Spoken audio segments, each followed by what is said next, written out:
Some drivers chase greatness.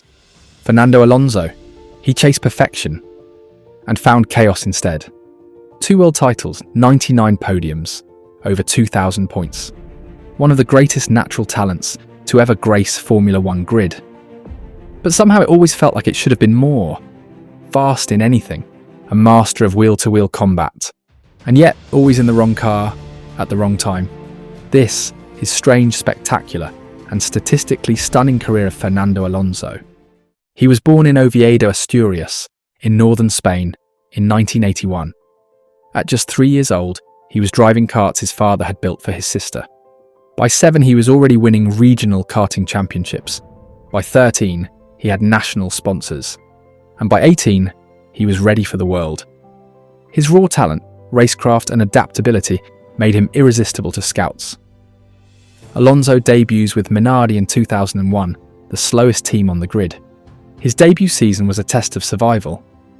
But Fernando, he stood out anyway. Qualified 18th out of 22 on debut, ahead of both arrows. No points, no podiums. But he made people watch. He outqualified more experienced drivers, survived every race finish except 2 mechanical DNFs, and finished 10th in Hockenheim, beating both arrows and even a Prost. He extracted miracles from a backmarker. And F1 insiders took note. This wasn't just another rookie, this was a future star surviving a war zone. Alonso became Renault's test driver in 2002, and by 2003, he was promoted to the race seat. Even in his first season, Fernando brings some great results for Renault.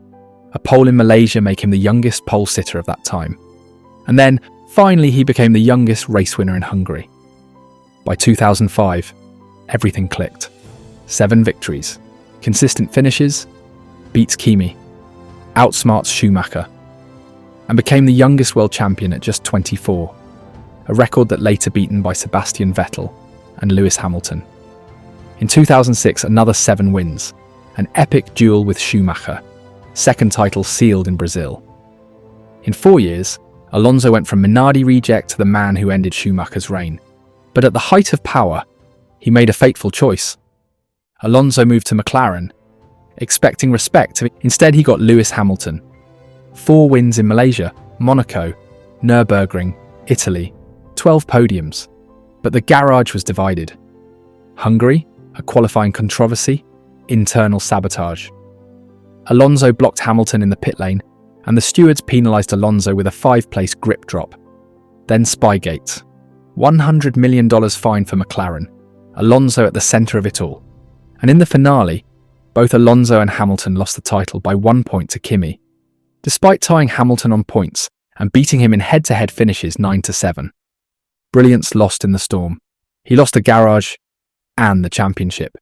He left McLaren only after 1 season and didn't look back for a while. In 2008, Alonso returned to familiar territory, Renault. But it wasn't the same. He wins in Singapore and Japan, but the Singapore win came under the darkest cloud, Crashgate.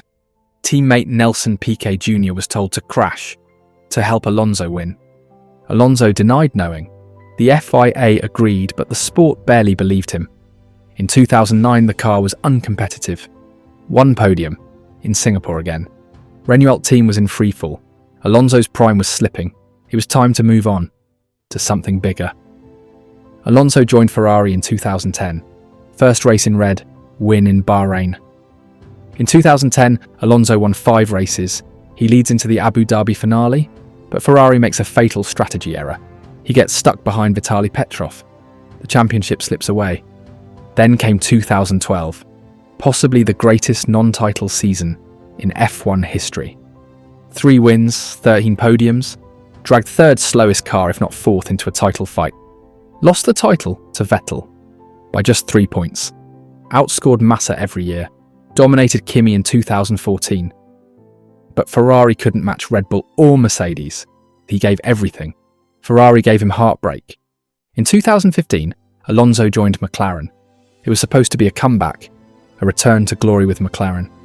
With Honda powering them, it became a nightmare. 2015 to 2017.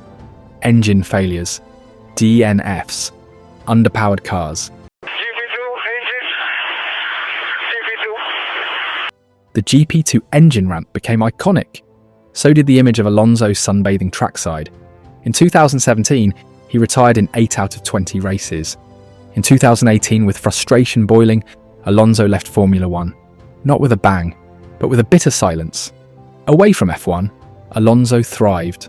Le Mans, Indy 500, Daytona, Dakar. Fernando Alonso became a motorsport wanderer, a seeker of glory. He wins Le Mans twice, wins the WEC Championship, tests IndyCar, chases the Triple Crown. He didn't retire. He evolved. He proved what we already knew. Fernando Alonso could race anything. In 2021, he's back, aping this time, a new generation, new rivals but same fire. In Hungary 2021, he defended against Hamilton for 10 laps, saving the race for teammate Ocon. A podium in Qatar, he was 40 plus, and still fighting like he was 25. His final season with Alpine was plagued by reliability, 9 retirements. But he still showed pace. In 2023, he joined Aston Martin, and against all odds, Aston Martin gave him a car to fight. And Fernando gave them results they'd never seen. 8 podiums in 14 races, outclassing much younger rivals.